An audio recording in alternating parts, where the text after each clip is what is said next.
بسم اللہ الرحمن الرحیم۔ حضرت عمر رضی اللہ تعالی عنہ کی صدقہ کے دودھ سے حضرت عمر رضی اللہ تعالی عنہ نے ایک مرتبہ دودھ نوش فرمایا کہ اس کا مزہ کچھ عجیب سا نیا سا معلوم ہوا۔ جن صاحب نے پلایا تھا ان سے دریافت فرمایا کہ یہ دودھ کیسا ہے، کہاں سے آیا ہے؟ انہوں نے عرض کیا کہ فلاں جنگل میں صدقہ کے اونٹ چر رہے تھے کہ میں وہاں گیا تو ان لوگوں نے دودھ نکالا جس میں سے مجھے بھی دیا۔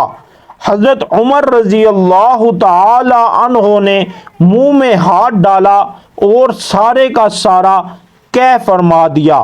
فائدہ: ان حضرات کا اس کا ہمیشہ فکر رہتا تھا کہ مشتبہ مال بھی بدن کا جز نہ بہنے جائے کہ بالکل حرام جیسا کہ ہمارے اس زمانے میں شائع ہو گیا۔